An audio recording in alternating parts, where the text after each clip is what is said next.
So good afternoon, everybody, ladies and gentlemen, and welcome to this final but not least RES Simplify webinar on permitting procedure with the latest update on the best practices across the European Union. I am Jonathan Bonadio from Solar Power Europe, Senior Policy Advisor.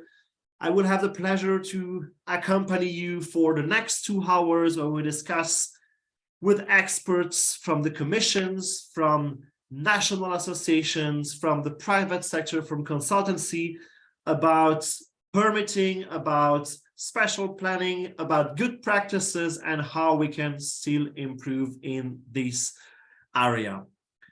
So I am aware that we are all coming back from the lunch break. So we have prepared a especially thrilling program to keep you awake for these 2 hours. If not enough, I invite you to grab a good cup of coffee, fasten your seatbelt, and go for these 2 hours on permitting and spatial planning. So before we start the session, I would like to remind you a couple of key housekeeping rules. First of all, please note that this session would be recorded. If you don't want this session to be recorded, please express it in the chat.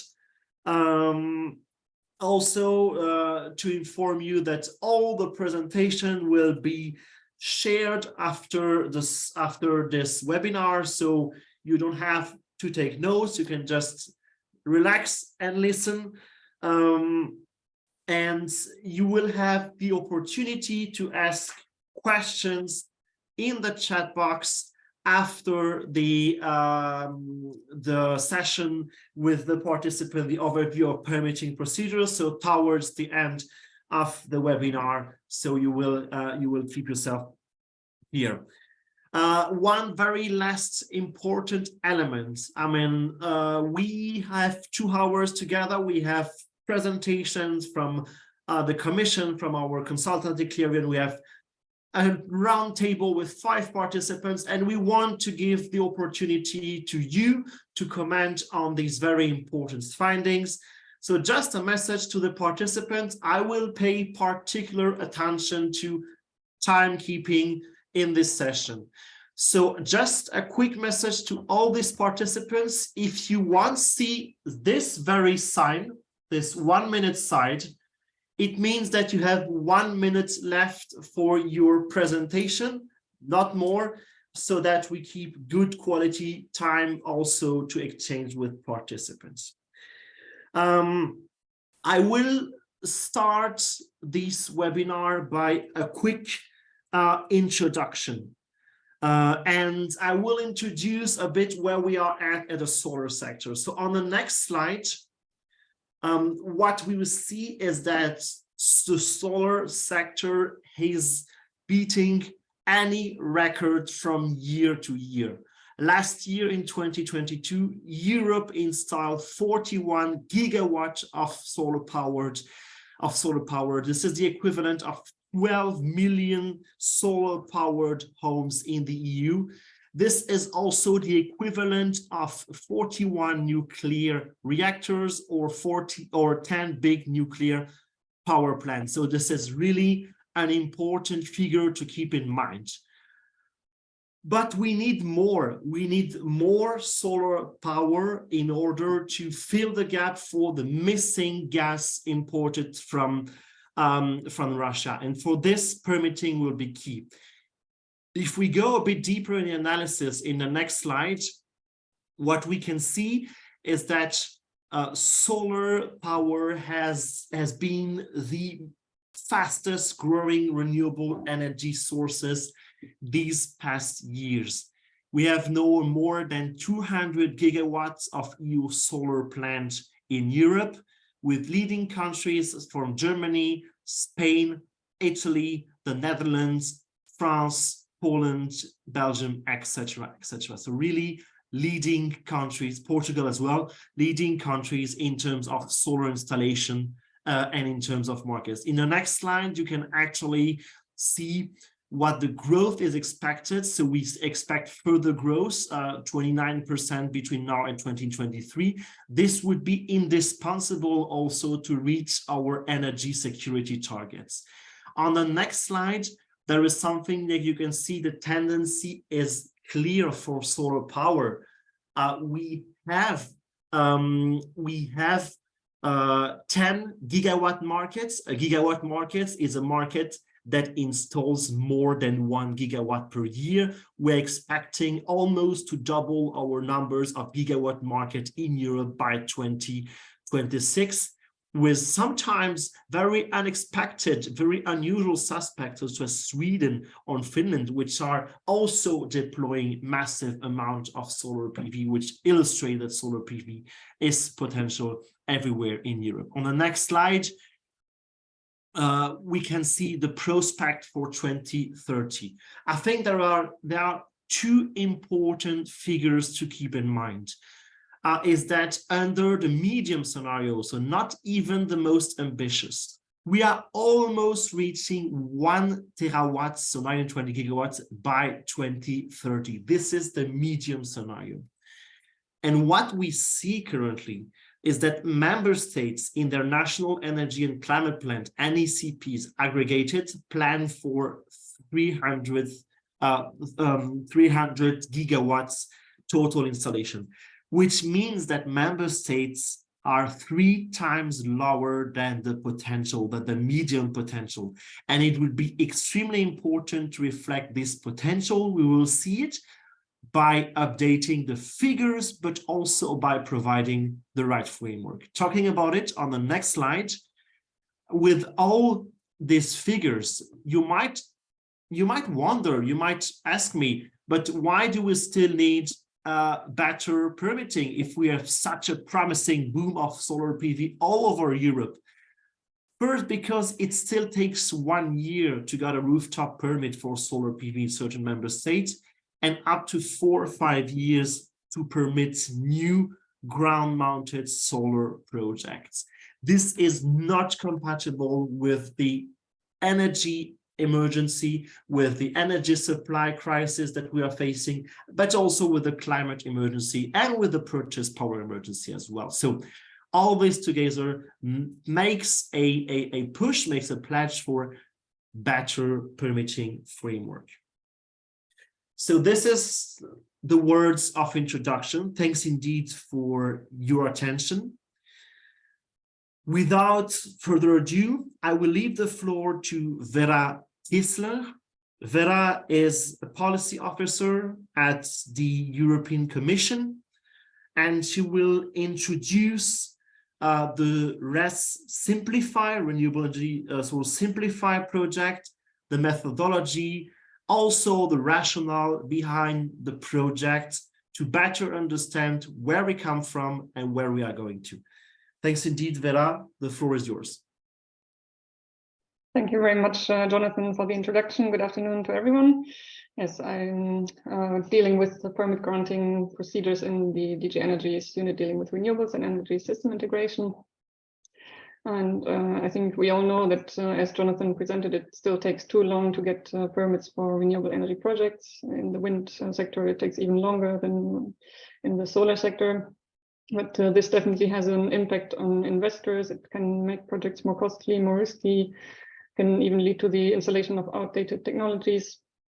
And of course, we need much more renewables to achieve our Green Deal objective and European climate law objective of reaching climate neutrality by 2050, and also the REPowerEU goal to cut down our dependence on primarily imported fossil fuels and help make energy affordable again.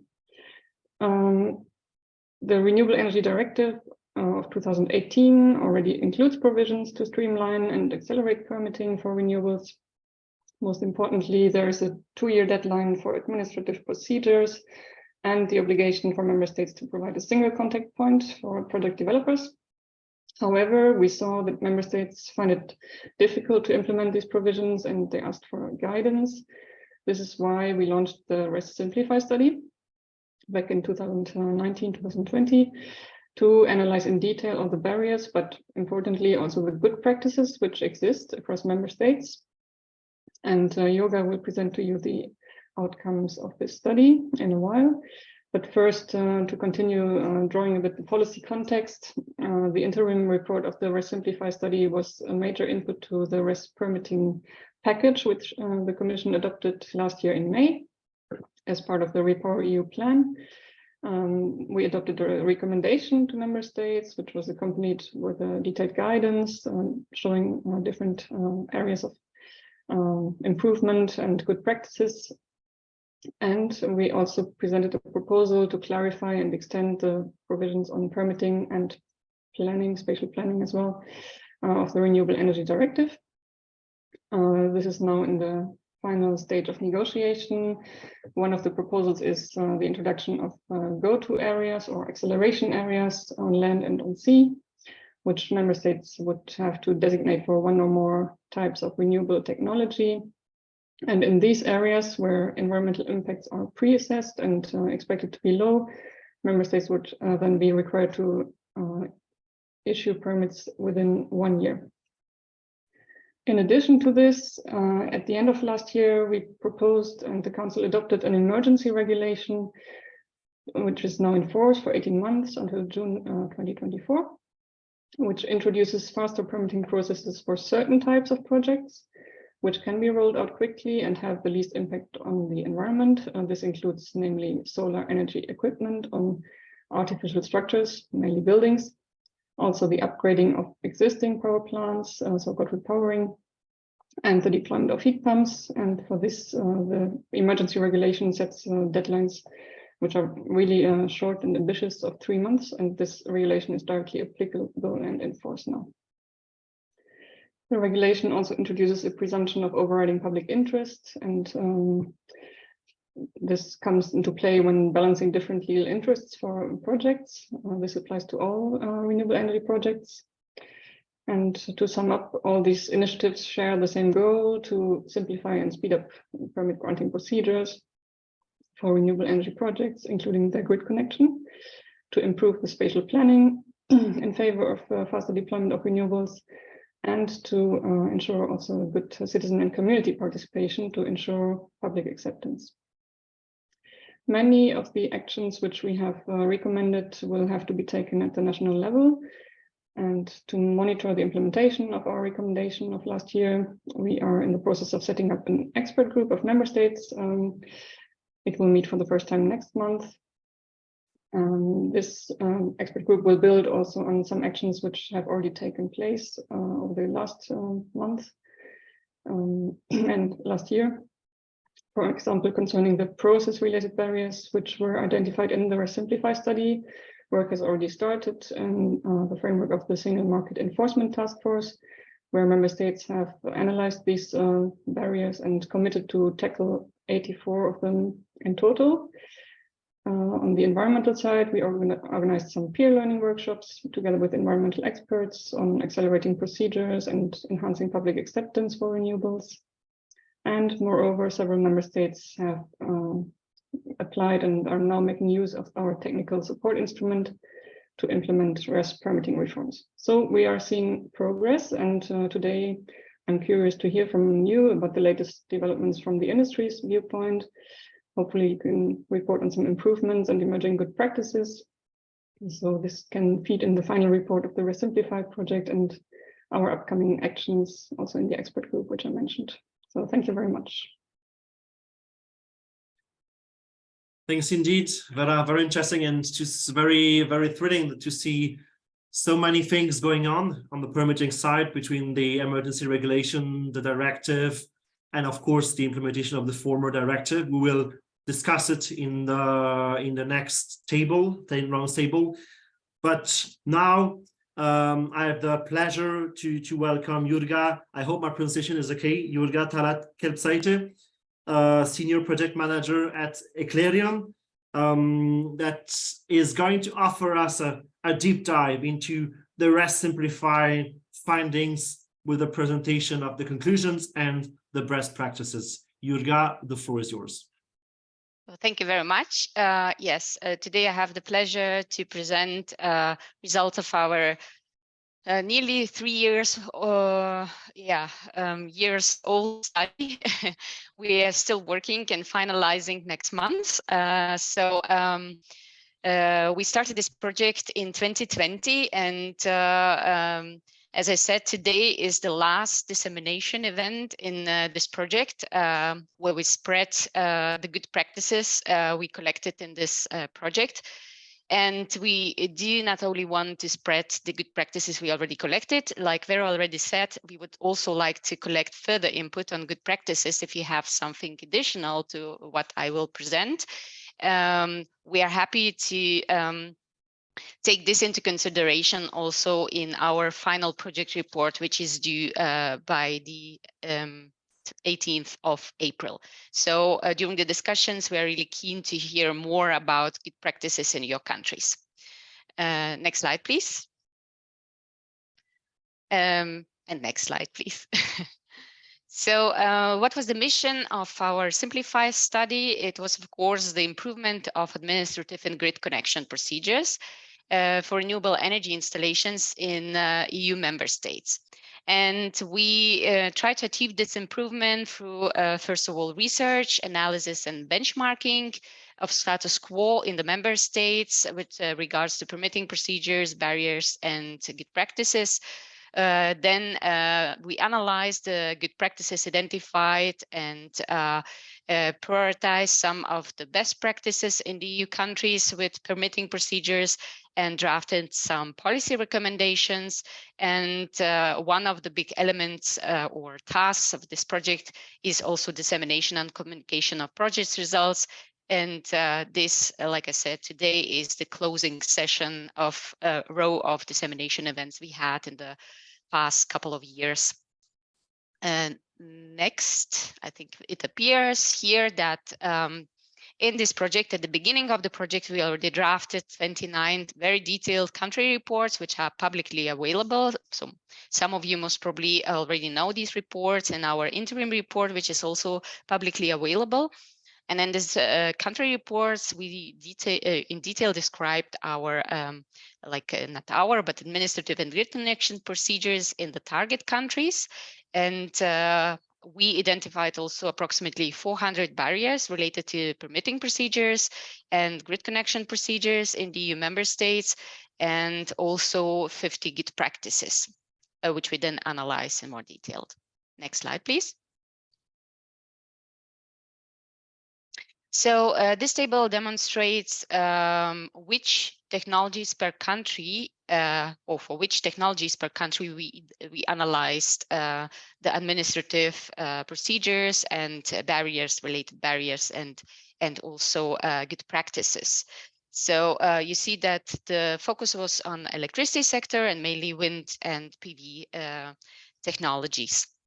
Next slide. Next slide, please. Yeah, so here you see the process steps, which are listed on the left side of the slide. And we looked how problematic these process steps are with regard to each of the analyzed technologies. So this slide demonstrates the process step and problems related to these process steps for ground-mounted PV. And you see that to our study results, the most problematic process steps for ground-mounted PV are administrative authorization and grid connection permit, followed by site selection, at least in some countries like Hungary, Italy, and Malta. Next slide, please.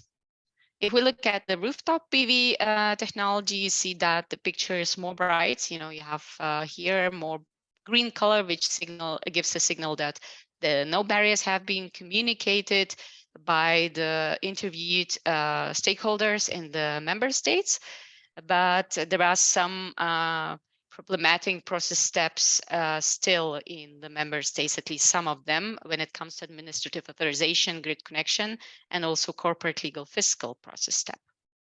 Next slide, please. So to identify best practices and also to draft policy recommendations for the improvement of permitting procedures at EU and national level, We basically conducted desktop research, conducted up to 5 interviews per country with stakeholders relevant for permitting procedures. And we had also a row of workshops, sector-specific and cross-sectoral workshops, also to discuss our preliminary results and to validate these results with the stakeholders. And we had like these in-depth interviews to identify mainly barriers and good practices. Next slide, please. Okay, so at the beginning already of the project, we understood that there is not possible like to harmonize all the permitting procedures in the EU countries and to have like a one fits all process, permitting processes in the EU. So what we did, we identified key elements which are relevant for optimization of permitting procedures and grid connection procedures in order to have more renewable energy projects permitted. So these elements are demonstrated on this slide. So you see that it includes administrative communication and monitoring, guidance and best practice, exchange, a central provision of information, participation and acceptance, ease procedures, clarified priority for renewable energy, and there are some technology-specific recommendations as well, which we identified. Next slide, please. Okay. So when it comes to administrative communication and processes, it includes several sub-elements like e-communication, one-stop shop, and clear definition of roles and processes.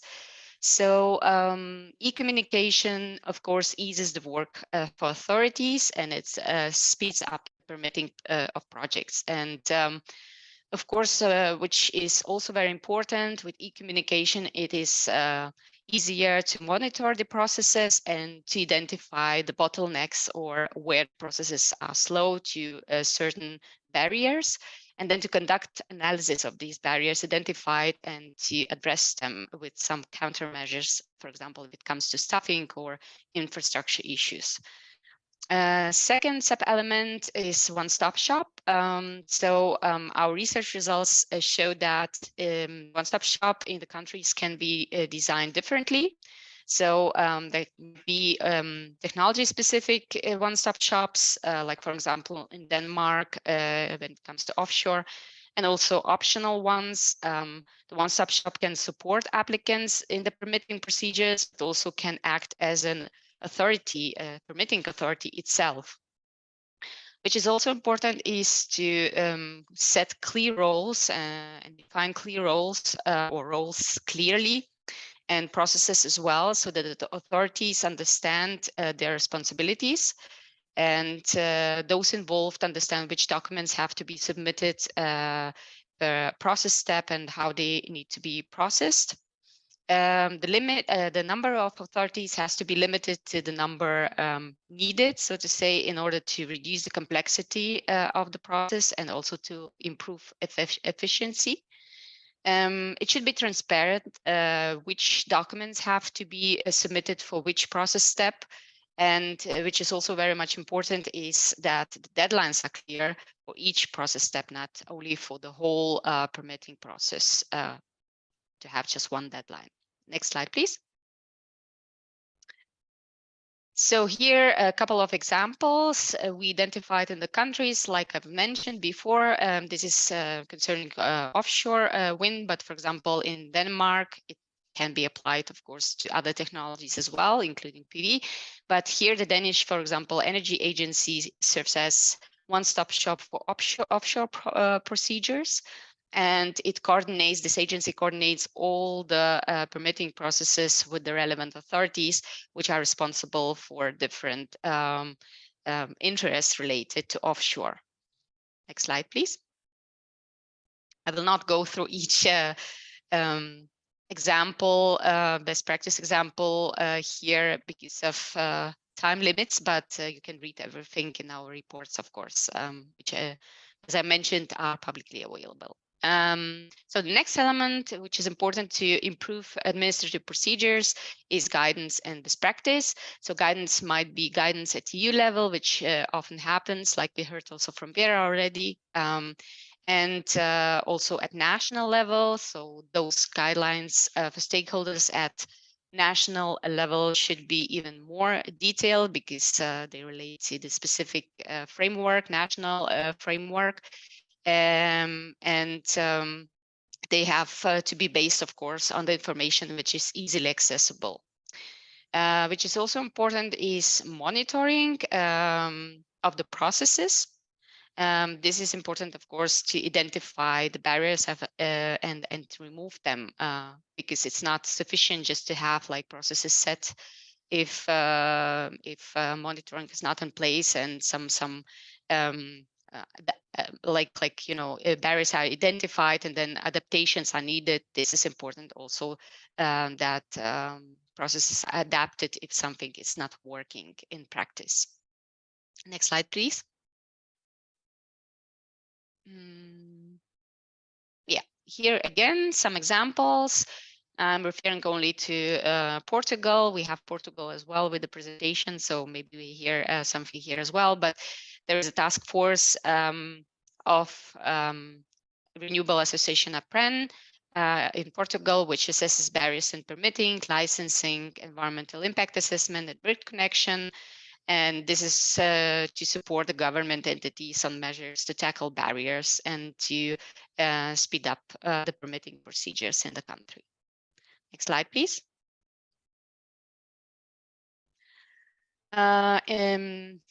The next element is central provision of information. It's important to have central independent information platforms for renewables.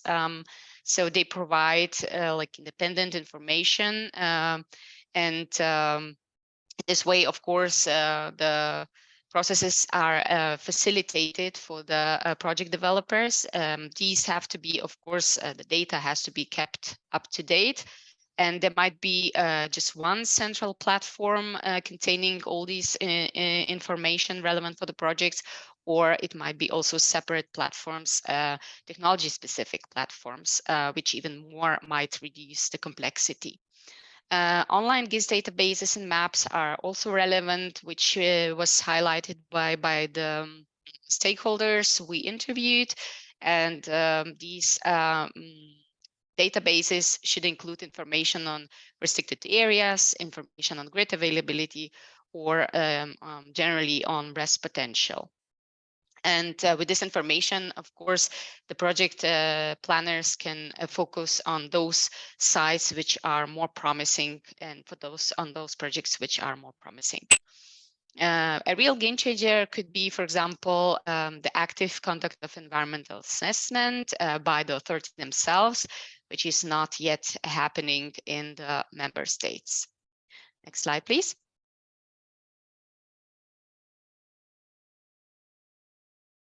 Okay, so here a couple of examples from Spain and Germany. For example, in Germany, there is an authority, BSH, which evaluates possible critical sites due to high environmental value. This again relates more to offshore wind.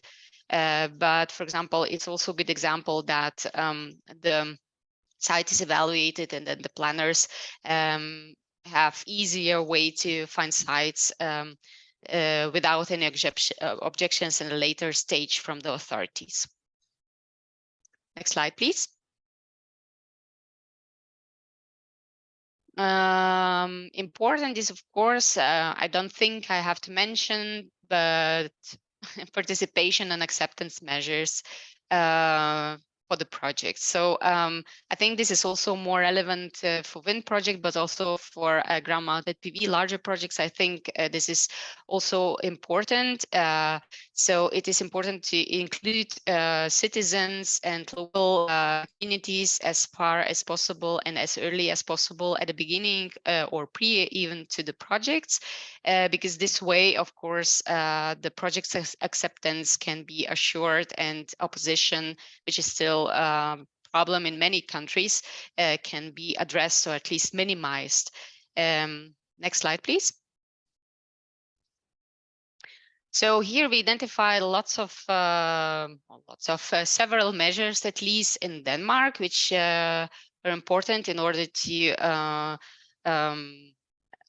deal with opposition. So, for example, project planners in Denmark pay neighbors an annual bonus based on the capacity of the project to contribute to a green fund scheme for the affected municipalities for onshore wind. And here, for example, also there's one example referring to PV plants in Denmark as well. And here, for example, citizens living closer than 200 meters in the vicinity of PV plants, if they are not happy to live in the vicinity of these projects, they can sell their property to the project planners.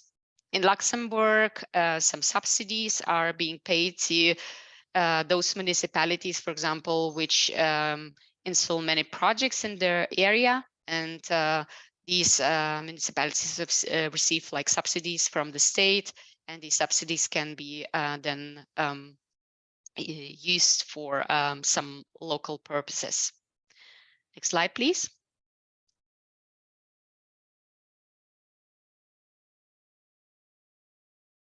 Next, oh no, it doesn't. So EASE procedures is also very much important to have, especially storing scale energy sources and for self-supply. And this is as far as we conducted our research, things might change, you know, because our research was conducted beginning of 2020. So we conducted monitoring of implementation of RED II in the member states. So at least there are some positive changes with these procedures for repowering and small scale renewables and self-supply. But it was at our research phase, it was still at the beginning, you know, that the countries introduced some EASE procedures for these projects. And here, for example, one example from Denmark, from Germany again, in June 2021, Parliament has passed legislation for permitting procedures for repowering of wind and that only changes compared to status quo should be assessed and not the whole project, for example, in total again. So exactly. Next slide, please.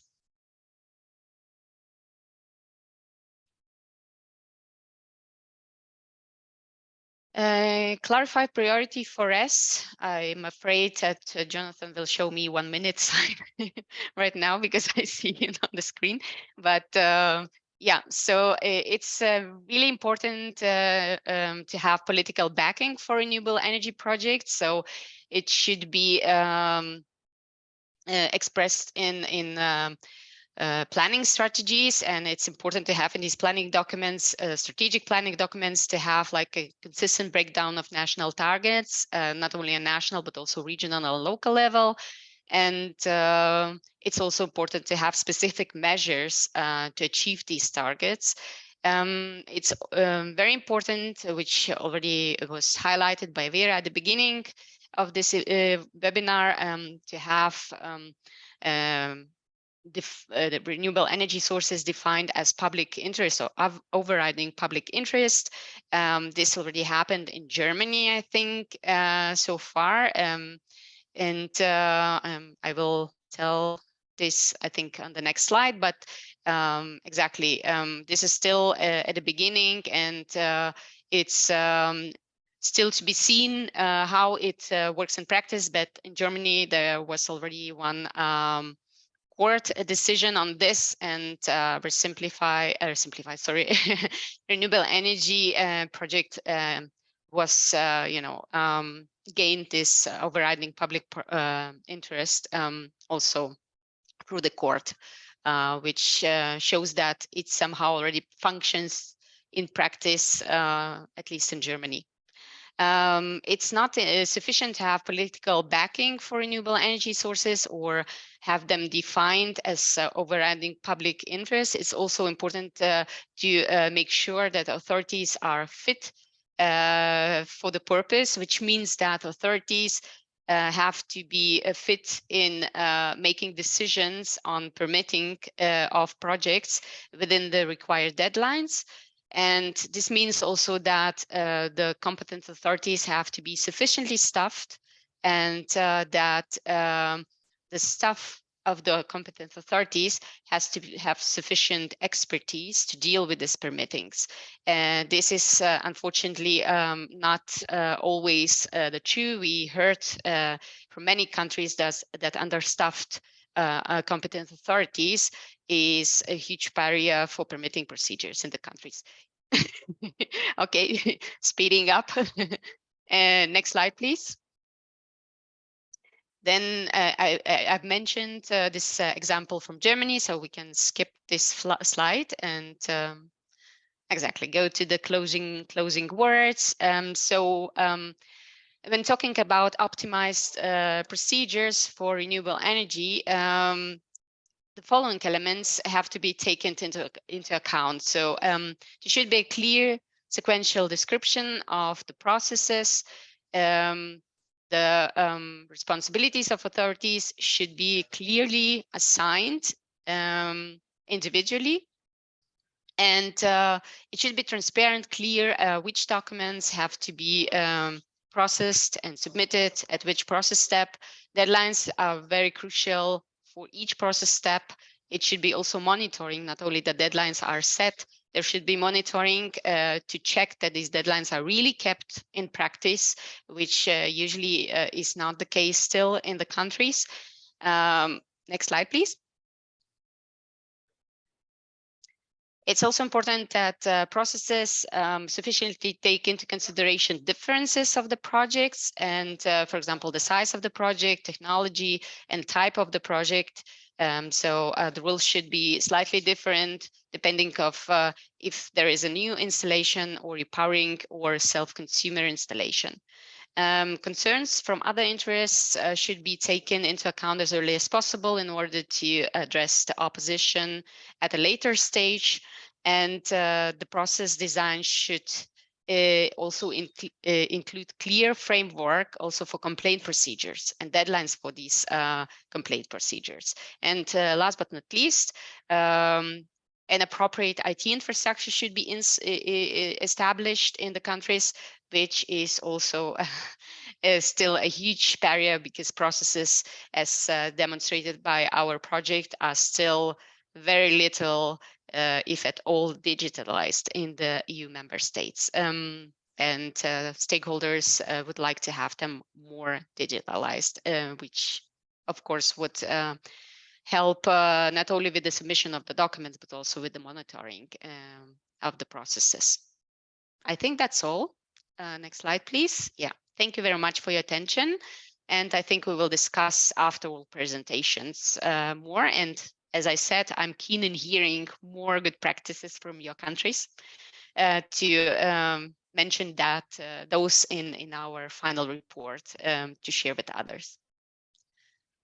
Thank you very much. And indeed, Jurga, for this very comprehensive overview. There are a few elements that strike my mind. I mean, the one that you quoted about staffing and skilling, which is very important, which is central to the establishment of faster procedures. There is also, to be honest, one element that struck me a lot. Most of the good examples come from Western member states. So, I mean, I don't want to give a teaser of the next session, but we will have also the point of view of Czech Republic, Bulgaria to see a bit what these countries are doing. I think this is very important.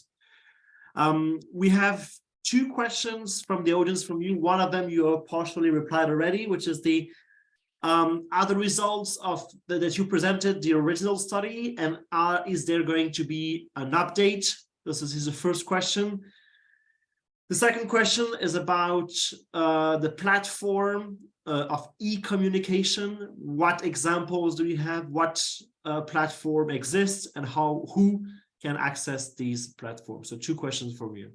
Okay, so the first one I can answer easily. So we are collecting through these dissemination activities now, the workshops, webinars we organize in the past year to collect more good practices. As I said, this will feed our final report. We will not update the whole research which we done at the beginning of the project, because project was of course conceived like that we like check the status quo with the problems and then try to identify good practices to deal with these problems identified.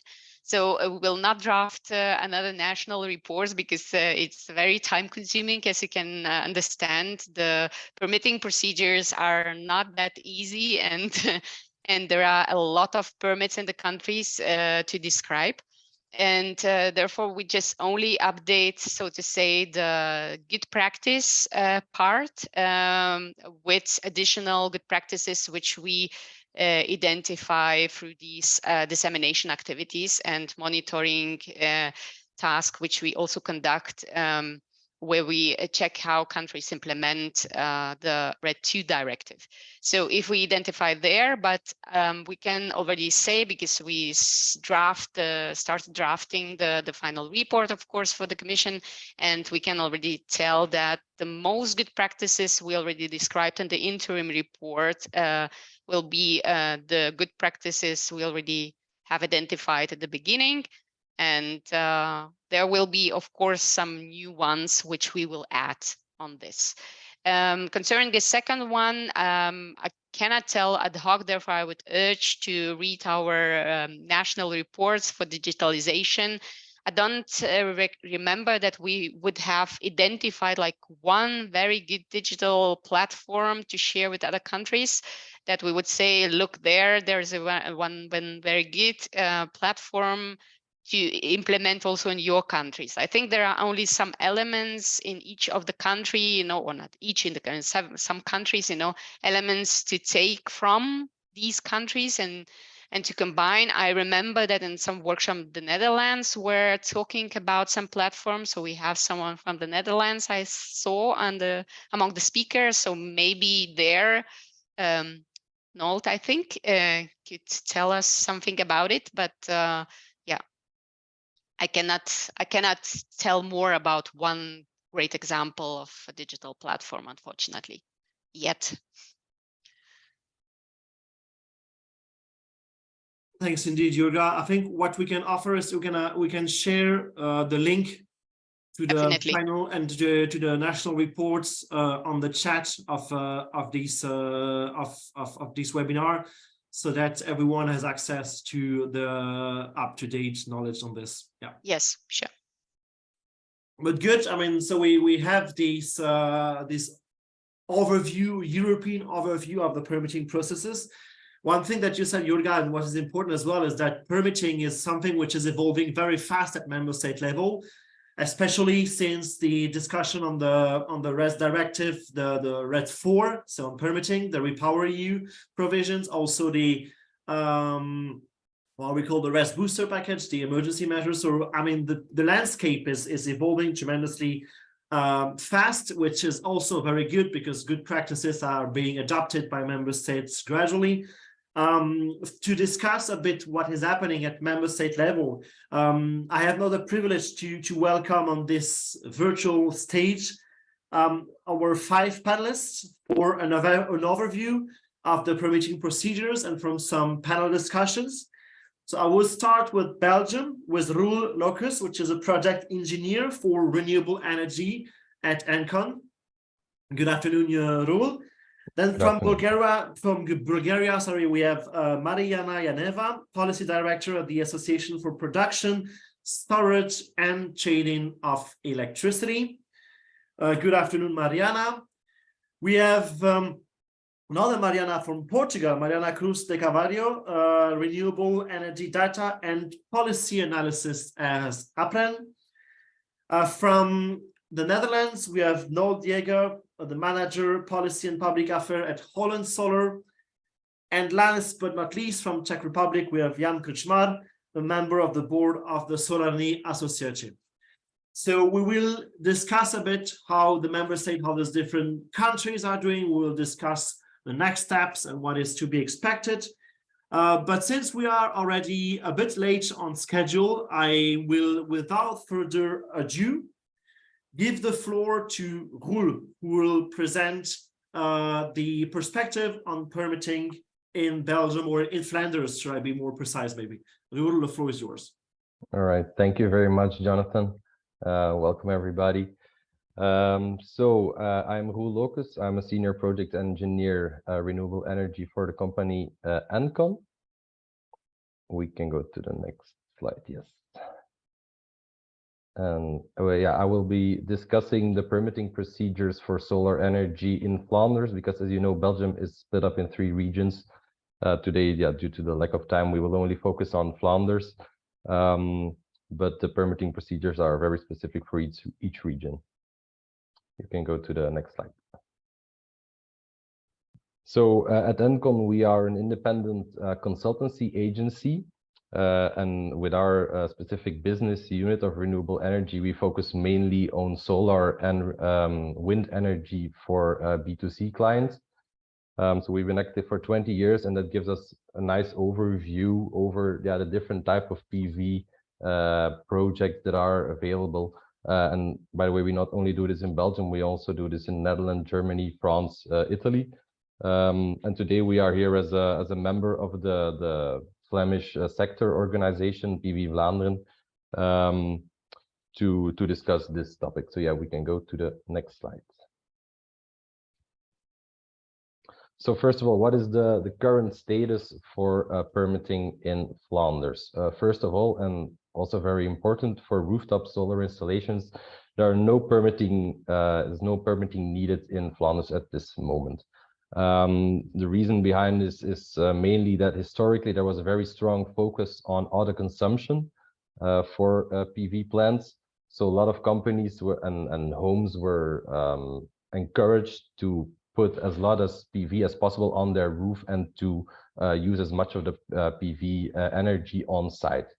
Now for the non-rooftop PV plants, so the ground-mounted, carports and floating PV, there is a permit needed. And in Belgium, that's a combination of the urbanism permit and the environmental permit. And actually for solar installations, luckily we only have mostly an urbanism aspect. So what we say here is what we see as a general overview for the most typical ground-mounted and carport PV project. But so mostly there's going to be only an urbanism aspect with specific technical plans of how the carport should look like. But there are no detailed environmental studies needed. As for example, for wind energy, that is the case. For wind energy, we'll need to do specific studies about the sound, about the flicker of the wind turbines. But for ground-mounted PV installations, that is up until now not really the case. Transformers only need to be permitted above 1 megawatt, and the standard procedure for ground-mounted and carports is standard around 90 days, in a shortened procedure even. Sometimes not all governmental bodies use the shortened procedure, then it goes to 120 days with a public inquiry, but still it's quite short, let's say. Okay, you can go to the next slide. Now, what are the big difficulties in Flanders and Belgium as a whole? Also, we have a very big problem with the urbanism from the past. So on the right here, you can see an example of the urbanism map of Flanders, and there you can see like all of Flanders is one big puzzle with all zones very close to each other. So for example, the red zones, those are the homes for the zones for living. The purple zones are the ones for industry. The yellow zones are the ones for agriculture. The green ones for nature. So you can see they're all really entangled in each other, which makes it very difficult. And that's why the Flemish government has tried to focus the non-rooftop PVs mainly on industry zones to actually, there is so little open space. And that's why the government tried to focus all the PV on the zones where it should be possible, mainly in industry zones. So the main purpose of the government is that, like, if a certain function is given to a certain urbanism zone, when you put solar in that zone, the main function of that urbanism zone should stay the same. So for example, for a carport, the parking stays a parking. which is very easy, so you don't change the urbanism function. And that is also why we often saw in the past that when we are trying to put ground-mounted solar on industry grounds, that actually the governing bodies would ask us, why don't you put a building there and put the solar on top? So they would actually try to force you to develop the zone, although it is mainly land that cannot be used really for buildings, because it is industry zone. So luckily we see that less and less, but because we are focused mainly in those industry zones by the government, we see that it's very, very rare in Belgium to see utility scale PV plants.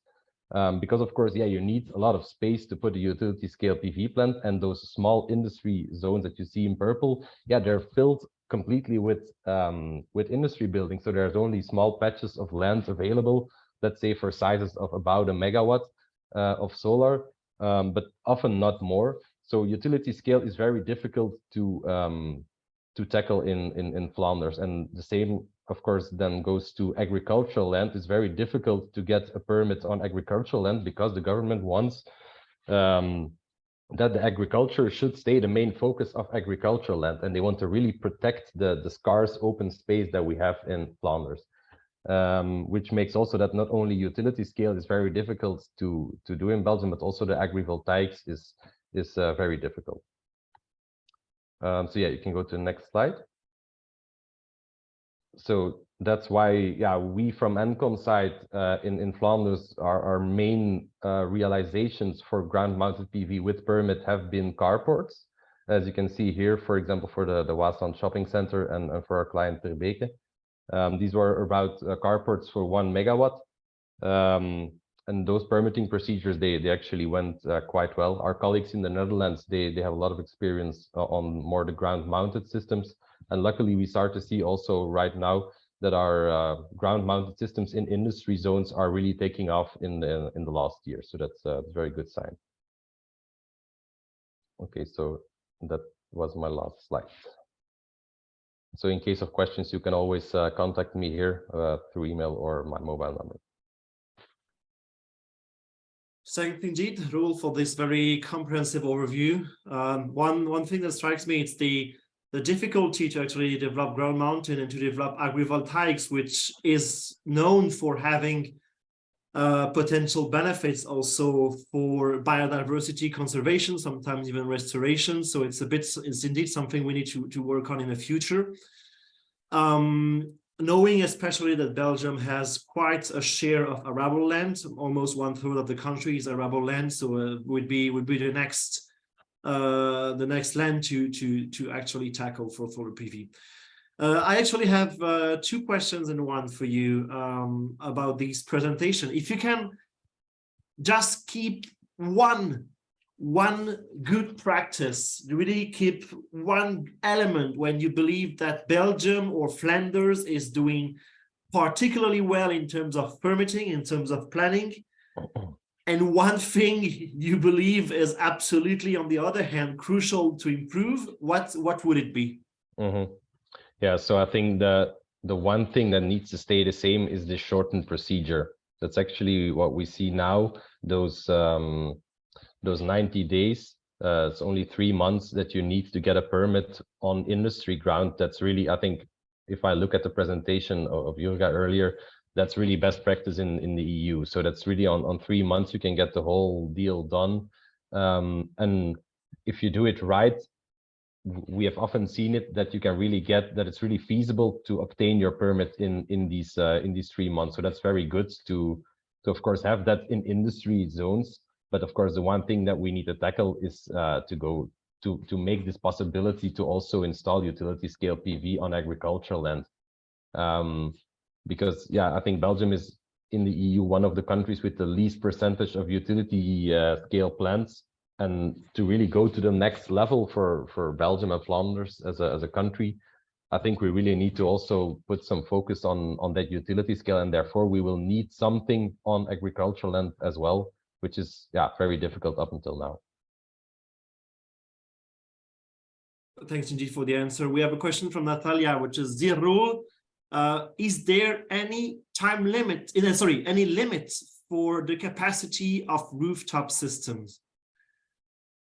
And and another question is this, are the challenges in Wallonia, in Brussels, different than in Flanders? First question, for rooftops, there are no limits, no. So it's not like if you go above a certain number of megawatts that you need, that you will need a permit in the end. So that's mostly dependent on the size of your building.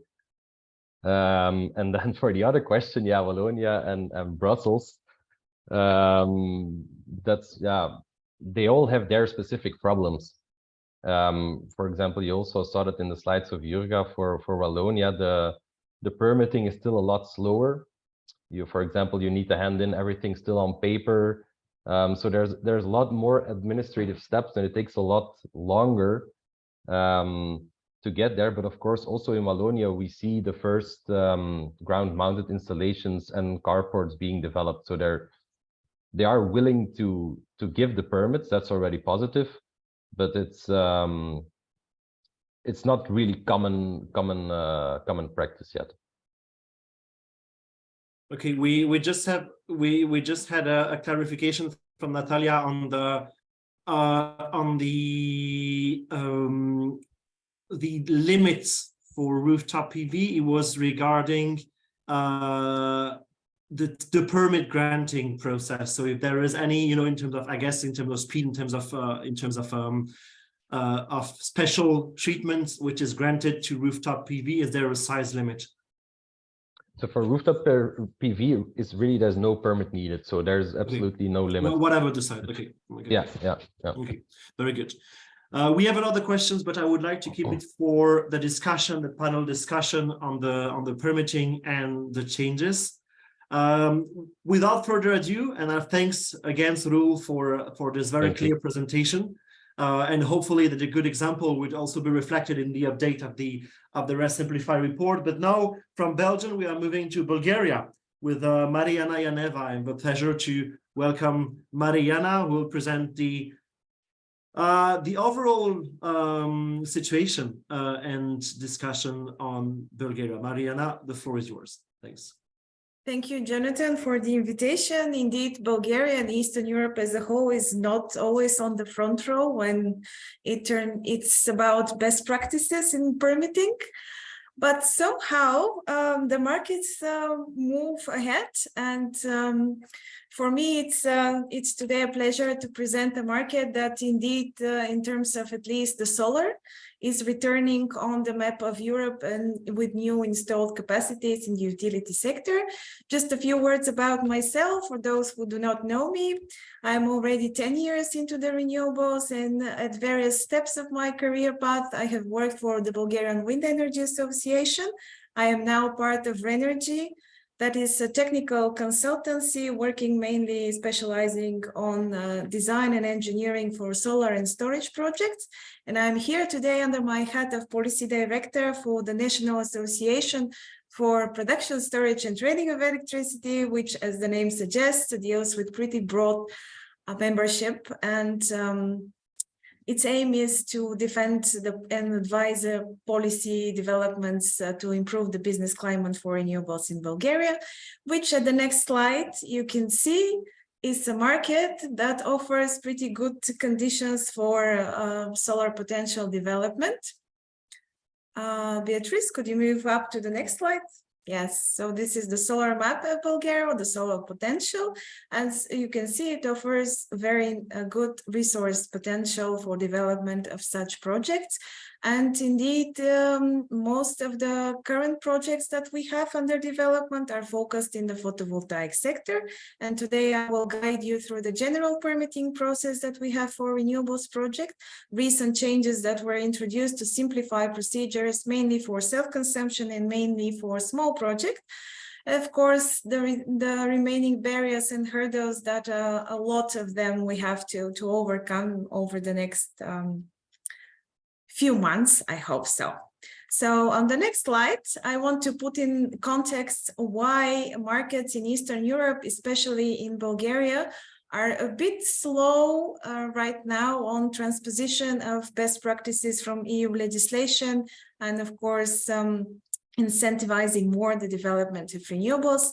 We had a boom and bust cycle back in 2012, when a lot of capacity was installed under very generous feed-in tariff conditions, and the political backlash that followed cut investments almost flatlined for several years, and they were confined only to off-grid and self-consumption projects.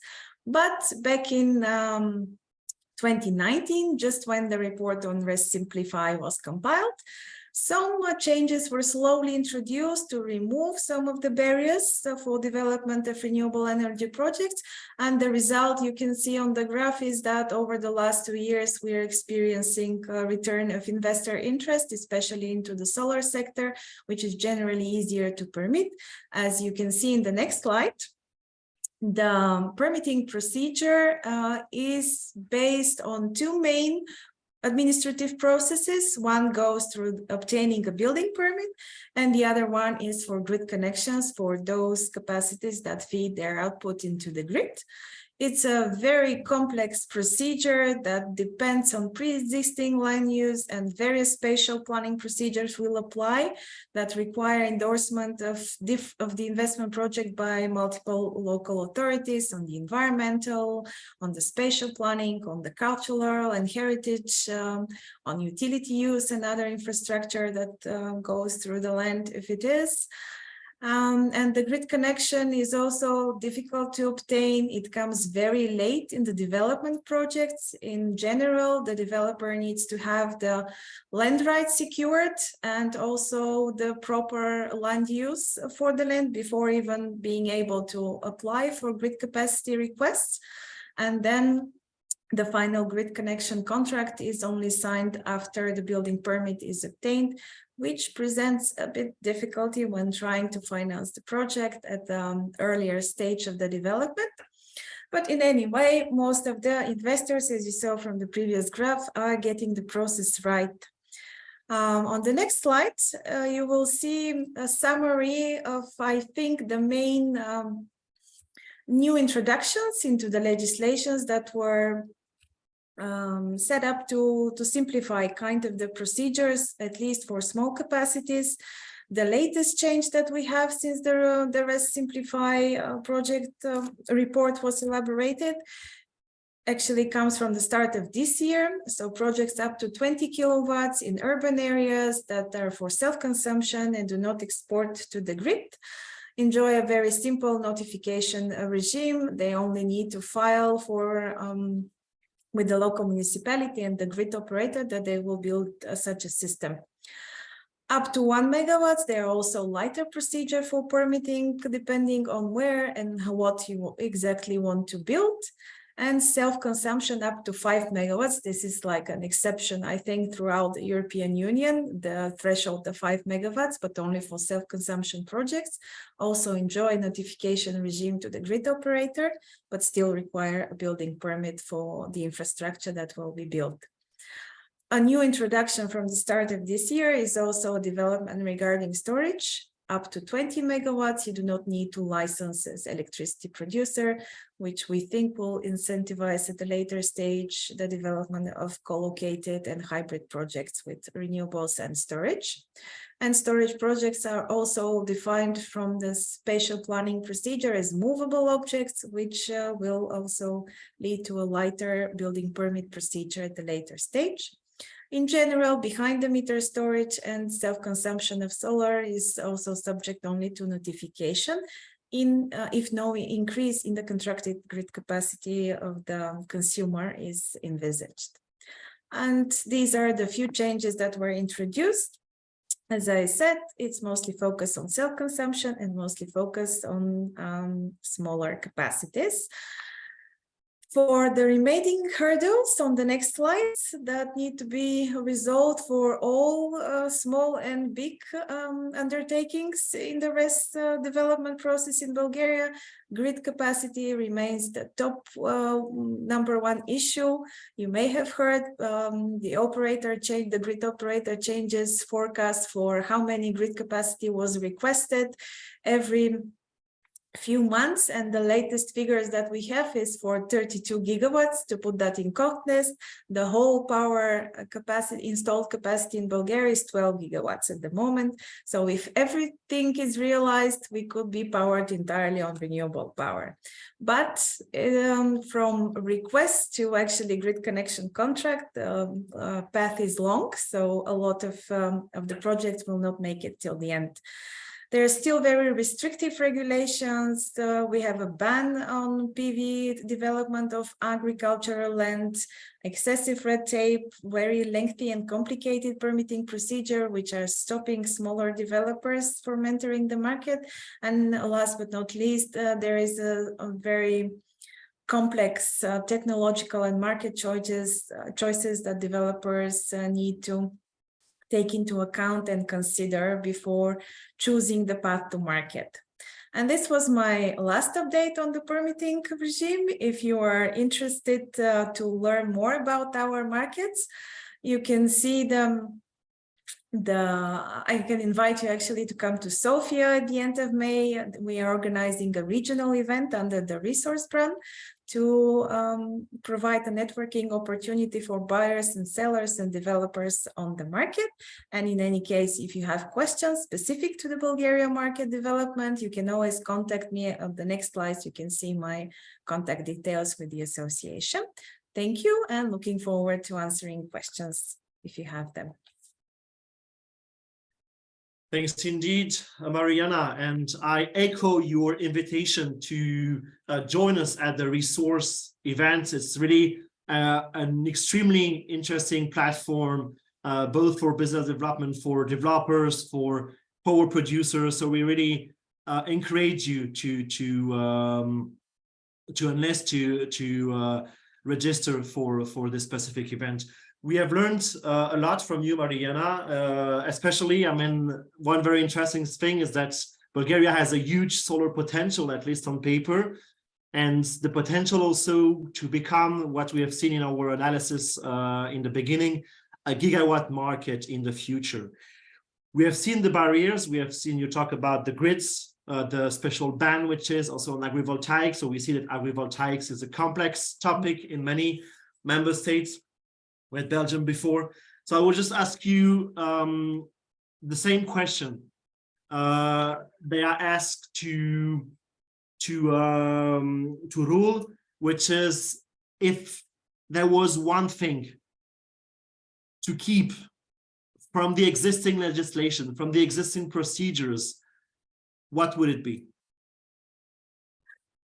It's difficult to say because a lot of the existing procedures need to be changed, and I'm always in favor of adapting to the market needs, and the market has clearly spoken with so many grid requests for projects on the table.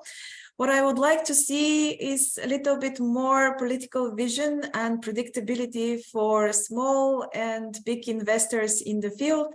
And one particular feature that I like is the notification principle for self-consumption. So if there are no disturbances to the grid, then consumers must be allowed to tailor the system however they like and invest it without further hurdles on their way to securing energy security and also their climate goals that they have. Thanks indeed. And a question, I hope is targeted to Bulgaria, which is do you have any information on the amendments to the Renewable Energy Act, which includes faster permitting? Yes, so for those who do not know, Bulgaria is experiencing currently some sort of a political crisis with general elections roughly every 6 months. So the last version of the Renewable Energy Act that was entered into Parliament for review last year in December was not adopted. So it's still just a proposal by the Ministry of Energy, and it's waiting for another general elections that will be held on 2nd of April to form a new parliament and start the discussions anew. Okay, thanks. Sorry.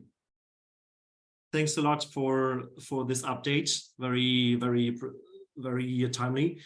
Now we are moving onto the very western side, on the other side of Europe, with Mariana Cruz de Carvalho, who is going to introduce the permitting procedures and the solar PV development in Portugal. Mariana, the floor is yours, and thanks again, Mariana Yaneva, for your presentation.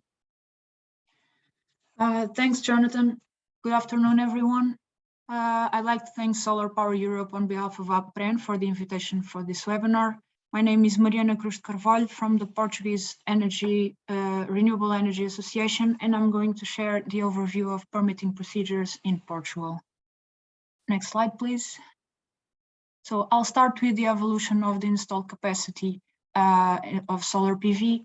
As you can see, from 2020 to 2022, the installed capacity more than doubled, having reached 2.6 gigawatts. In the next slide, you can see that of those 2.6 gigawatts, almost 1 gigawatt was from small-scale solar, which also had a significant increase in the past 2 years. Regarding market trends in the next slide, in the past 4 years, the majority of projects per capacity were developed as merchant projects. However, the percentage of projects with CFD have been increasing as a result of the capacity auctions of 2019 and 2020. Regarding the pipeline projects of 2022, Portugal has 3.4 projects with production permit, which is the permit that allows the construction of the power plant, and also 2.7 gigawatts for the remaining auction projects and others, which give us 6 gigawatts of new large-scale projects. We expect this capacity to be operating in the next 2 or 3 years, allowing Portugal to reach 8.7 gigawatts of installed capacity in 2026.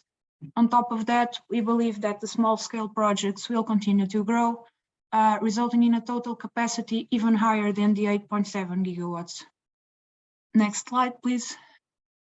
So Portugal proposed on its National and Energy Climate Plan a target for solar of 9 gigawatts that was anticipated to 2026. As we saw in the previous slide, we believe that this target is feasible. The NECP is currently under revision, and we don't know the target for solar, but we expect it to be between 15 and 20 gigawatts, which is a much more ambitious target to reach in 2030. Next, please. Regarding the major topic of this webinar, the permitting procedure in Portugal is divided per capacity levels. This scheme shows the main steps and main entities involved in the permitting procedure for projects above 1 megawatt.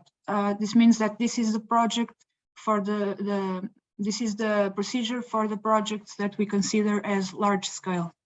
APA is the Portuguese Environmental Agency, and DGEG is the official entity responsible for the electric part of permitting.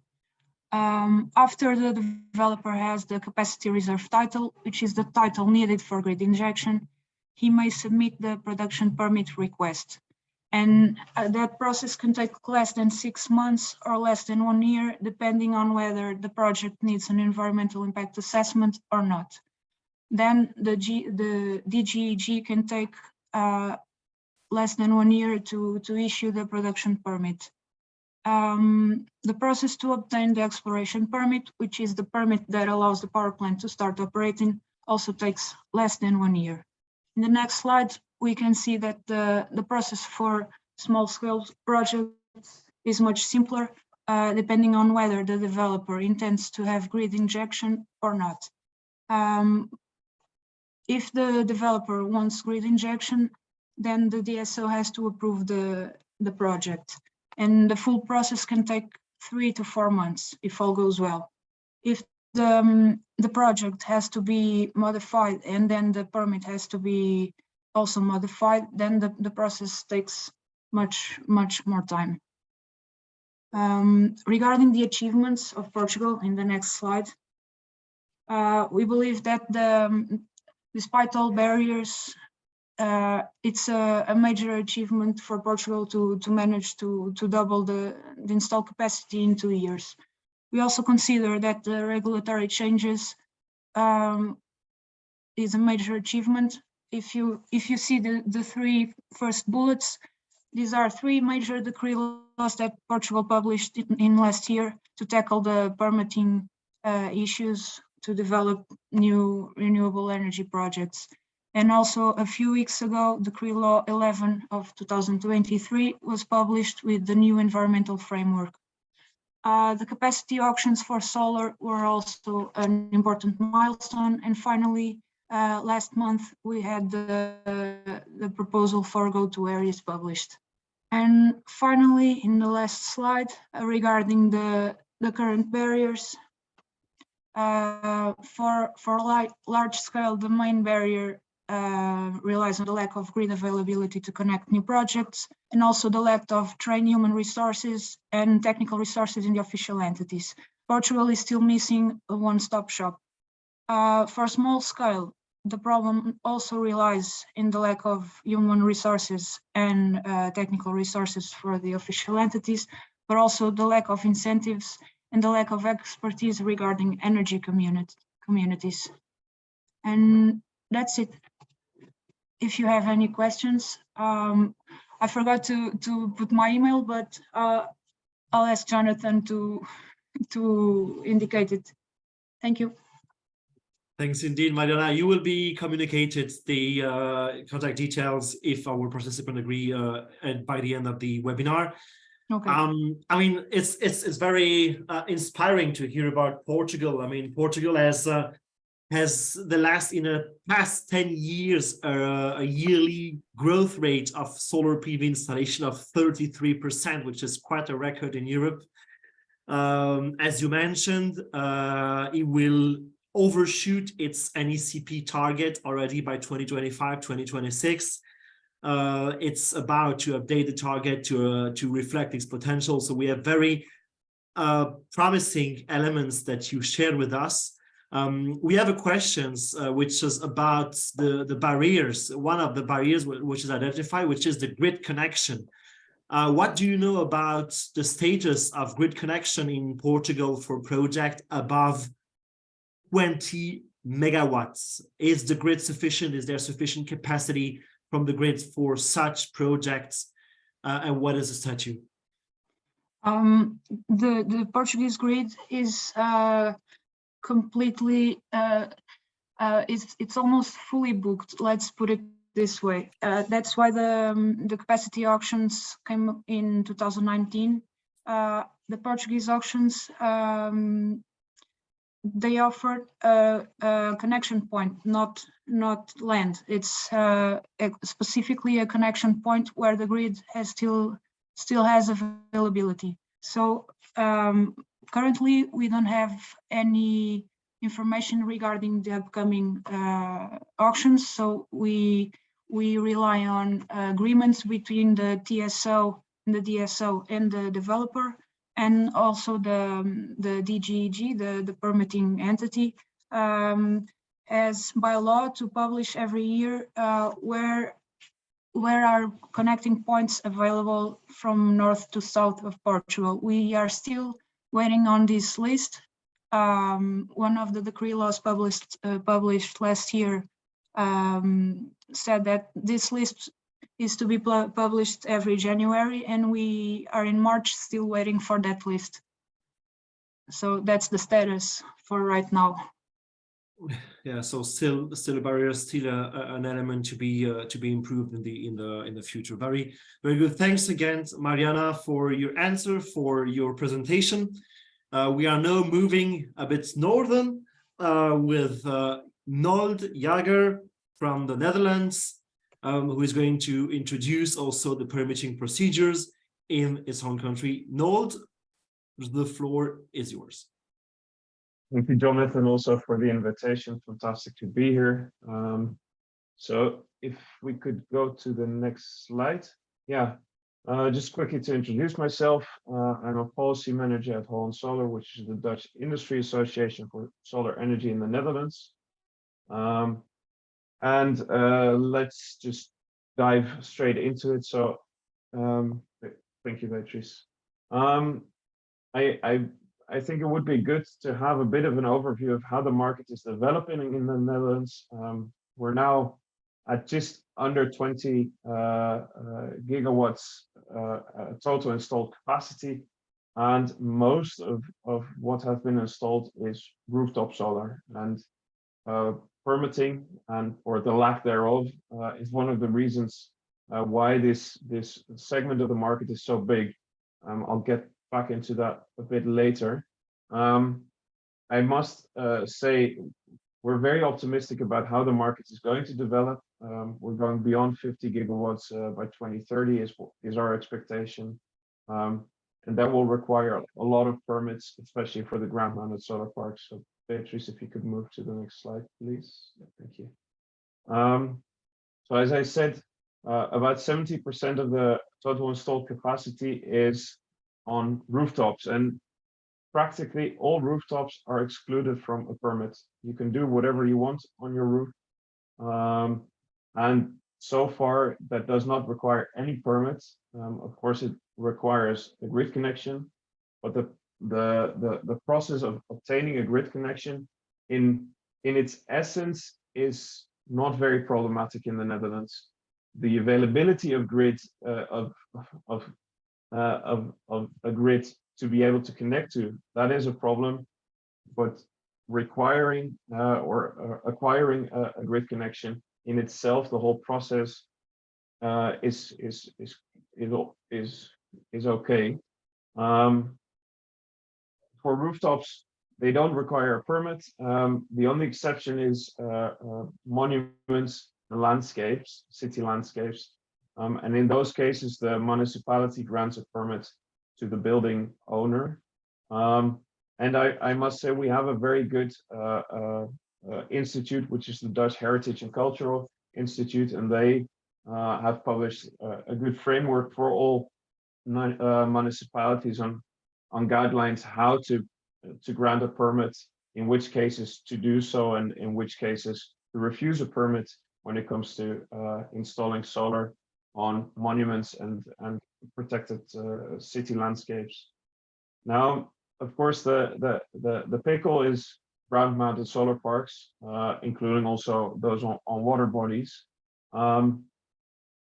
They all require an environment permit, and with environment permit, I was struggling a bit to find a good English translation for it, because it does not only consist of requirements related to biodiversity or the environmental impact assessment, but it also has to do with public support. In the Netherlands, permits can also be granted on the basis of municipal policy priorities, which include, for example, if there's sufficient public support for new projects.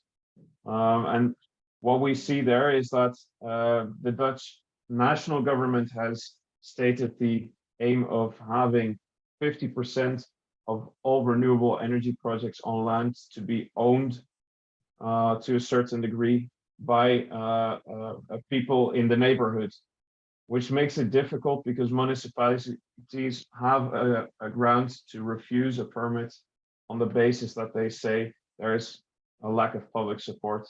They do need to, in that sense, provide a reason why another project would make that public support, but just to state that it's not only about the environmental impact assessment, it's a much broader permit that needs to be granted, and that will stay the same. However, the whole process of acquiring a permit will change a bit from the 1st of January 2024 onwards, because a new law will enter into place, which combines all the different regulations when it comes to building. I must say these are not only for solar PV plants, but also for just buildings in general.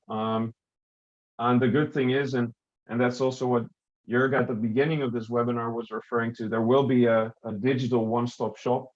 And Jörg asked the question how it's working.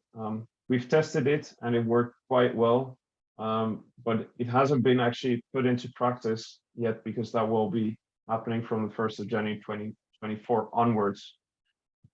I think another important thing in the Netherlands, and that comes to acquiring a good location for a solar PV plant or wind turbine in that sense, is the regional energy strategies that have been developed here in the Netherlands. And it's mostly due to some of the issues that Roel also mentioned. Land, practically all land use, all land in the Netherlands has a designated purpose. It's scarce, and there is a lot of focus on rooftops versus actually turning agricultural land into a solar PV plant, for example. That's why the national government decided to combine municipalities and put them together with several of the provinces and develop their own regional energy strategy, wherein these municipalities and the province together say, look, we're going to install X amount of renewable energy installations before 2030. So it was a bottom-up process, which worked very well in that sense because the targets were very high. However, the problem turned out to be that now it needs to get to concrete areas where we need to develop, and those are absolutely lagging. And I see you, Jonathan, so I'm going to ask Beatrice to move to the next slide. For rooftops, what will happen is that in the next year, there will be a clear rooftop mandate, as also has been proposed by the European Commission. In the Netherlands, on a national level, we're already working on that. For ground-mounted solar, we see that the regional energy strategies will have to define their acceleration areas. The degree to which they do so and how specific these are, that will differ a bit. And I'm well, we're very cautious on what's going to happen there. One of our big pushes is also to have a specialized legal track for the appeal system, because we see that the legal framework or the legal process after a permit has been granted and been appealed, that takes a lot of time. With regards to grid expansion, I must say, maybe it's a strange thing for me to say as a solar energy association, but I think the biggest point should be on speeding up the permitting process for grid expansion. If we focus only on speeding up permitting times for solar PV or for wind, for example, we're not actually fixing the problem, because we'll run into our own wall when we have to start connecting it to the grid. And we are seeing a bit of a change there, that it's not only the provincial level, but also the national level is getting involved in larger grid expansion plans. And I must also say the grid operators in the Netherlands have finally come to realize that 50 gigawatts of solar PV installed in the Netherlands is not a crazy thing. So they're also taking this into account when expanding their grid.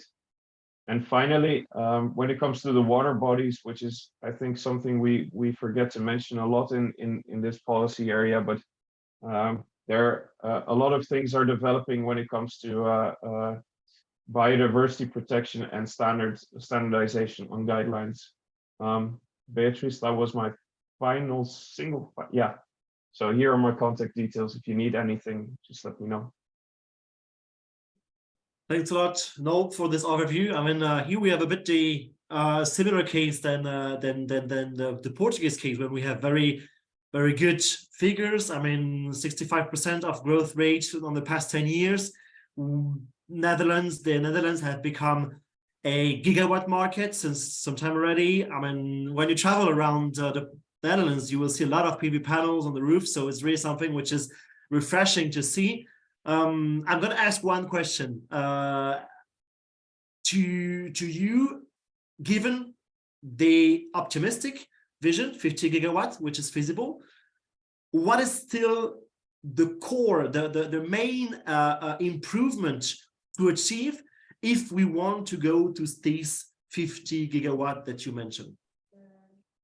Yeah, it's a good question, Jonathan. I think the biggest thing is we're talking a lot about speeding up permitting, but in the end there is going to be somebody that needs to grant the permit, and there needs to be public support for that. And I think we're forgetting that sometimes in the discussion. And let me put it very harshly, in the Netherlands, there is nothing that actually, except for a good conscience of the alderman or the municipality involved, but there is nothing that really helps and supports a municipality to say, look, I am happy to grant a permit for a solar PV installation or grid expansion or wind turbine in my municipality, because that will come to benefit me.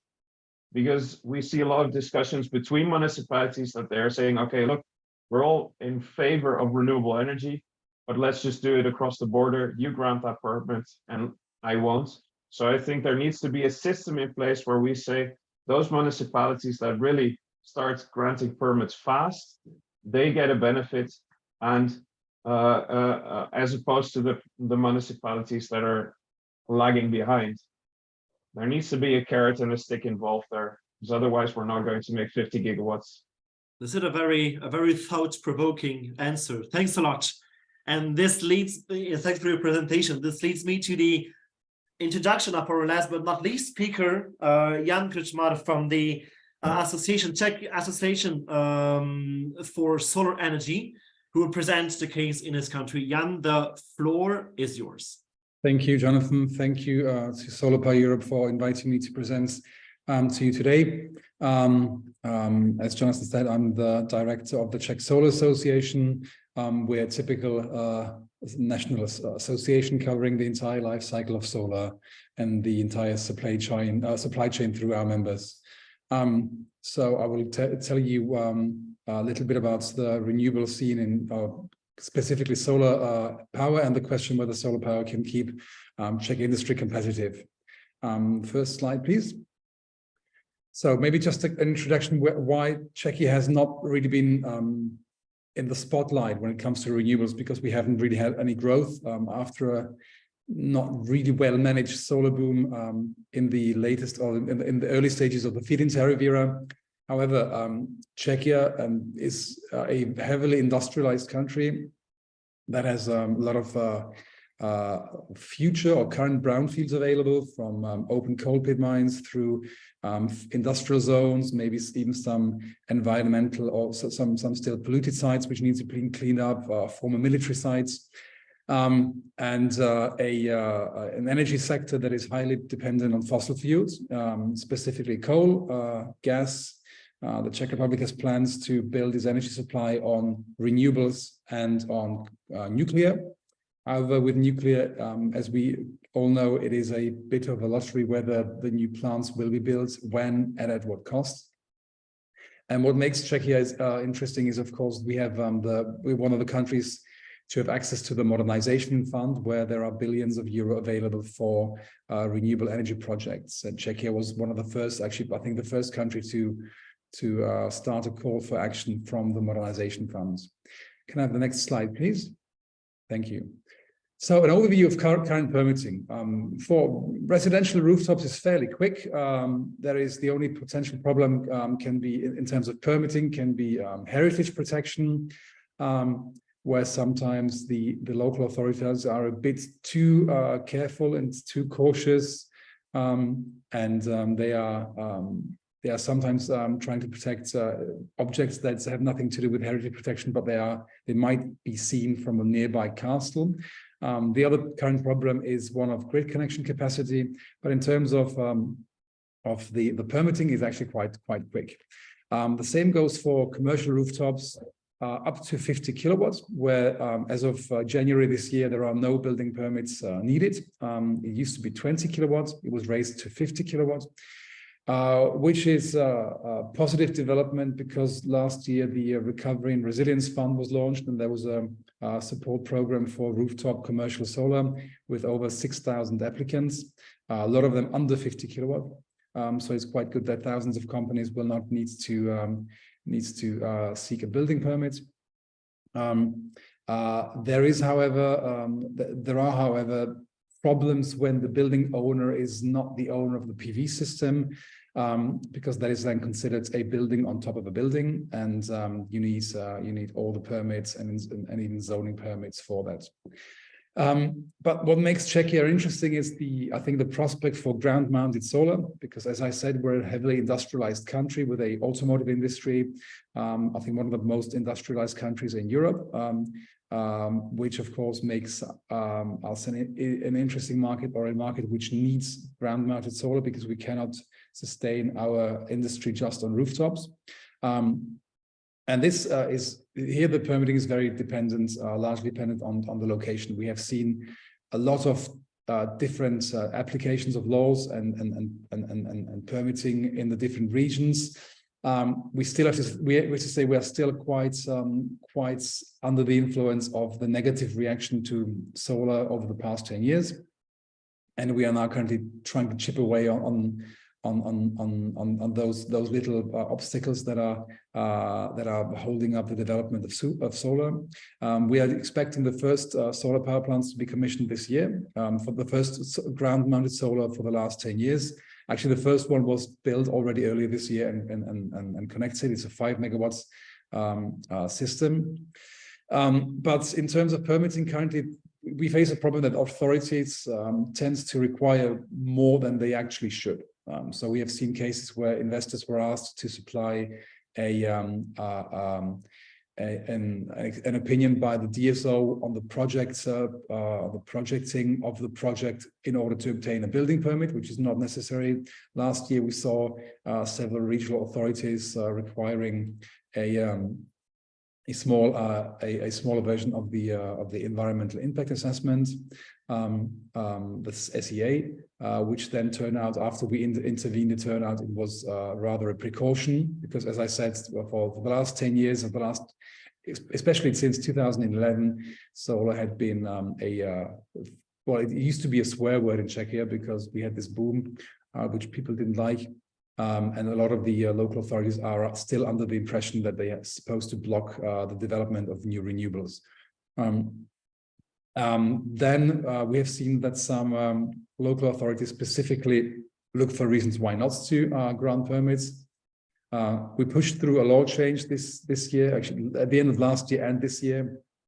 But when the law was then implemented, somebody at the Office of Parliament forgot to introduce a comma in the text, which actually some local authorities are arguing that with the absence of a comma, it means something else, which is of course nonsense, but it just illustrates that some authorities are really trying, clutching at straws and trying to ban solar. But the positive side is that still for solar power plants, the permitting time is considerably shorter than, for example, wind projects.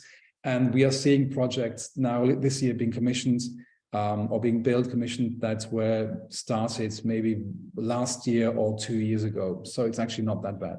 Next slide, please. Permitting, of course, will determine how fast the growth will be. We are seeing the blue line on this graph is the NECP, which of course is as I said in the conference in Brussels, is a not really valid argument, but the 3 lines are basically based on how quickly we can eliminate barriers. Next slide, please. Best practices. This is, I think, interesting. Last year, Czechia quickly shifted into gear when it came to trying to become less dependent on Russian gas. But at the same time, a lot of it was focused on gas, and there was no real initiative from the government on renewable permitting. All the work that is done is basically done by associations pushing the ministry and pushing government to introduce changes. As I said, one of the changes was 50 kilowatts building permits, or raising the barrier for the building permit to 50 kilowatts. Two of the very interesting changes are that we now this year pushed through renewables above 1 megawatt in the public interest, and renewables above 1 megawatts with some exceptions. You don't need the change of the zoning laws.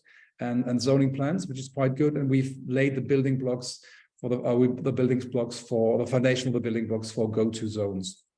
And I think I'm not sure if I have a next slide, but can you? Yes. And another best practice is we are now debating a law on agri-PV, which might be actually one of the smartest laws in Europe, where it is defined as a dual use, very simple permitting, defined rather through the land use and the way the land is used.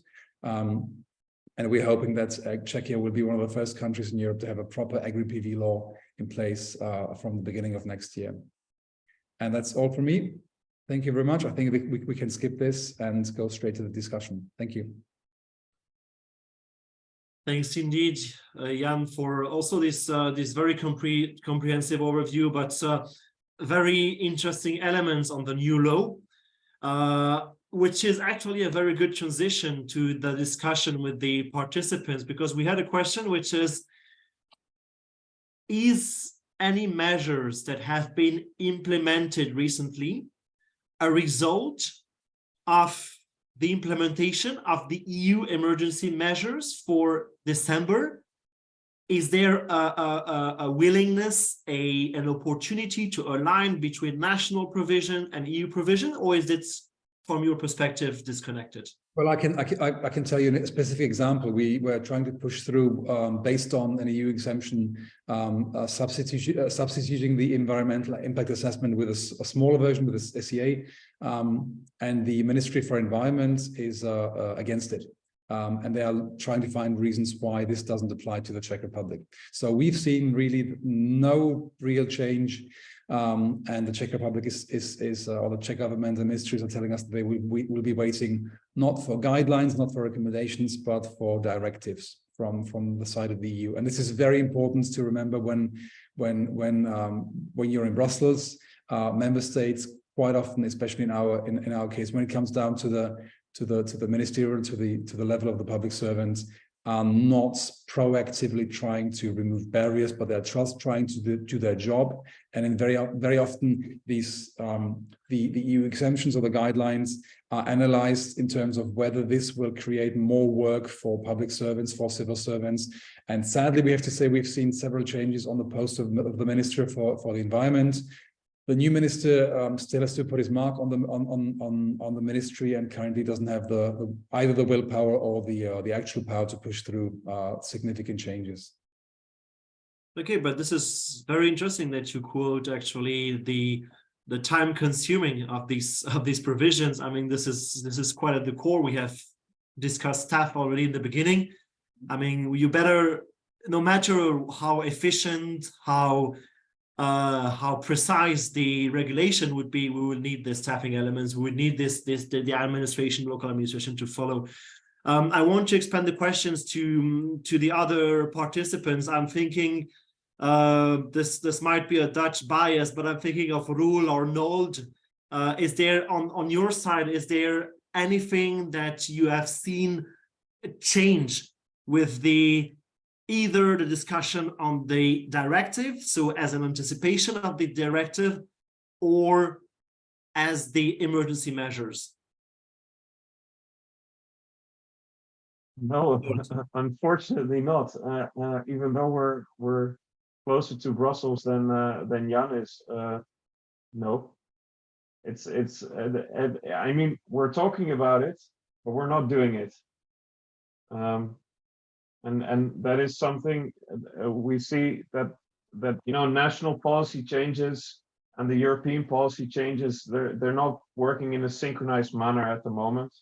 But the idea of, for example, set permit times or permit limits, that is taking some hold. So I expect that those will also start to become a reality, as well as the acceleration areas. Yeah.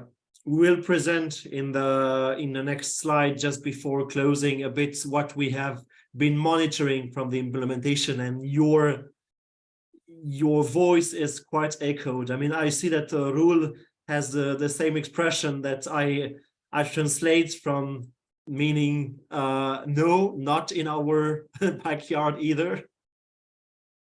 Yeah, that's I mean, that's a bit the problem since the rest, the whole, all this, the measures that were announced, for the most part, they were already true in Belgium.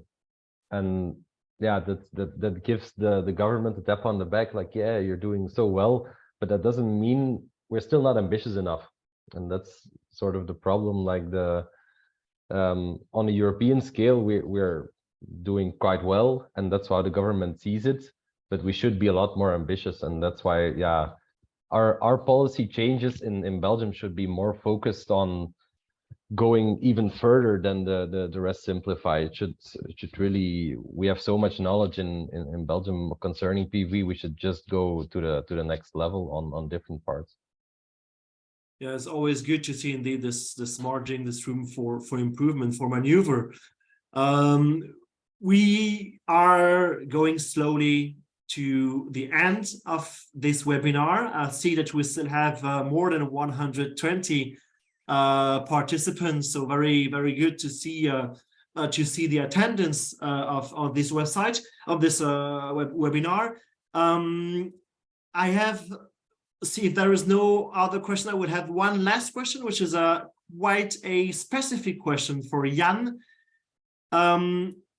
What about the grid connection? So the process, the approval, and the maximum capacity, do we have the same challenges that we witnessed, for instance, in Portugal?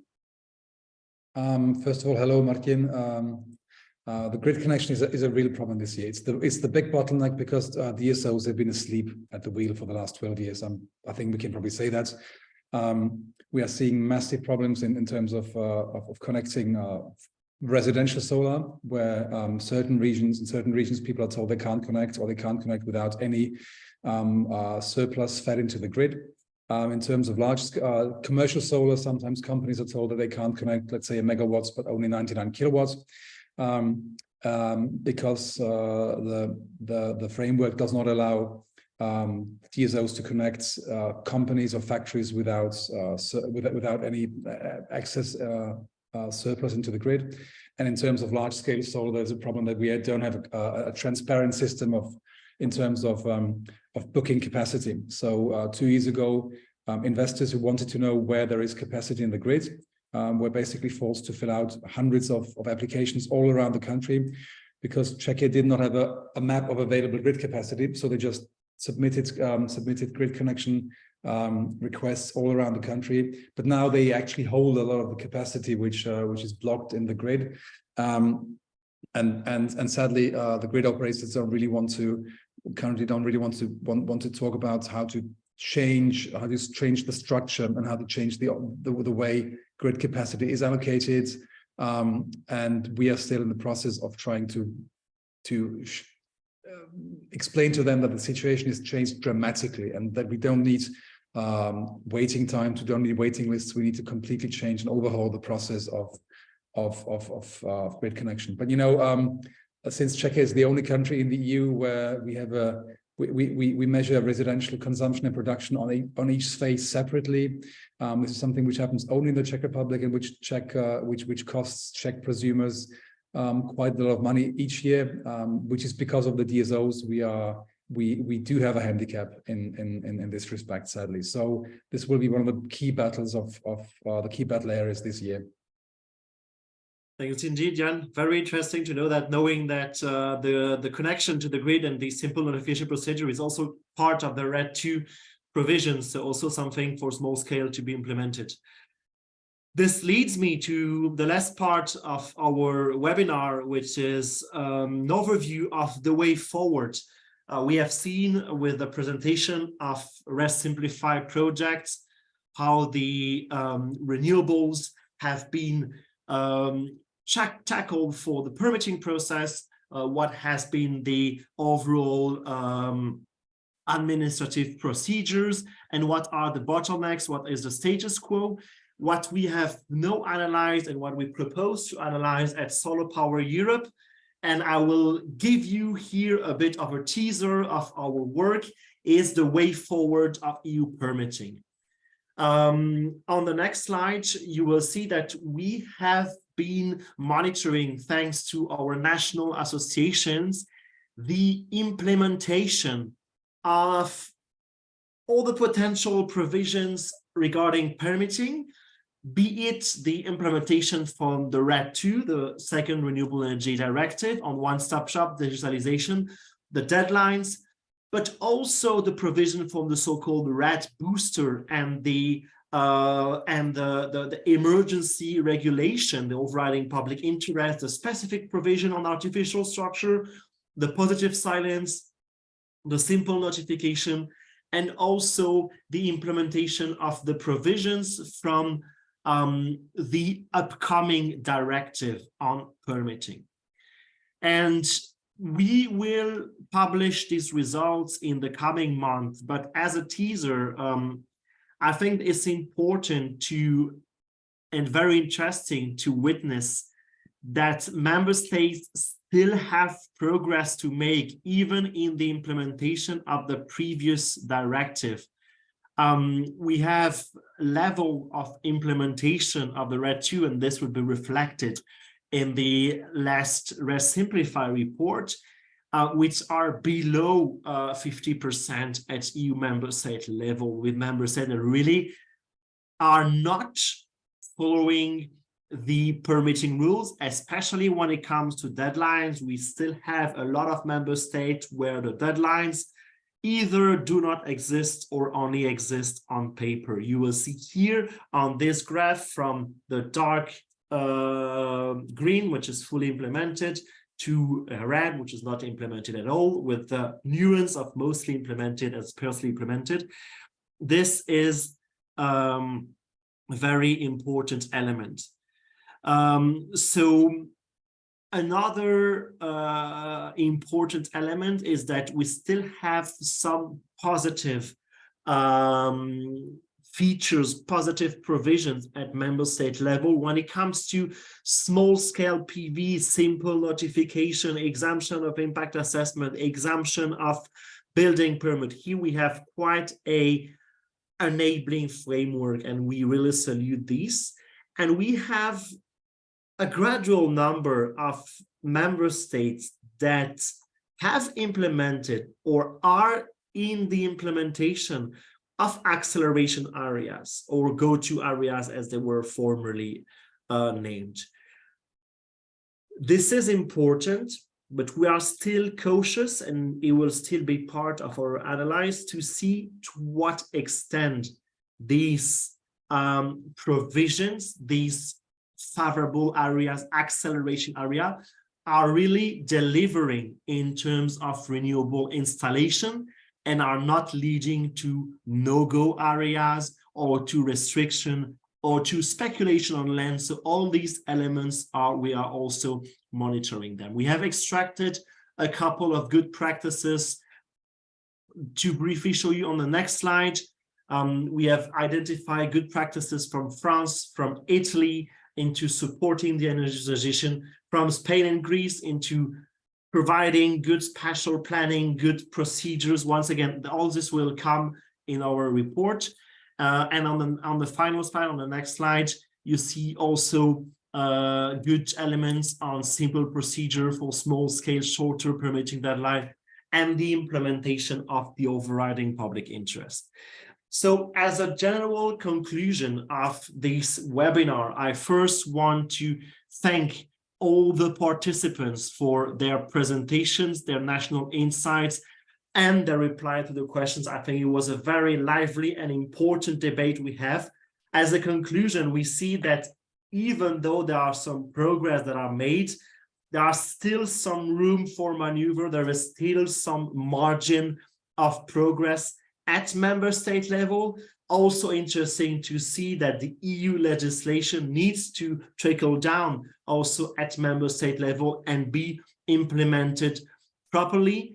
This will need to happen, but this will not happen without staffing, without also the enabling framework we have seen on grid and on specific deadline administrative procedures and deadlines.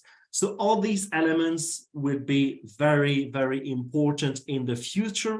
We will carefully monitor their implementation and see what is the upcoming provision, the upcoming laws and regulation at member state level to swiftly implement this.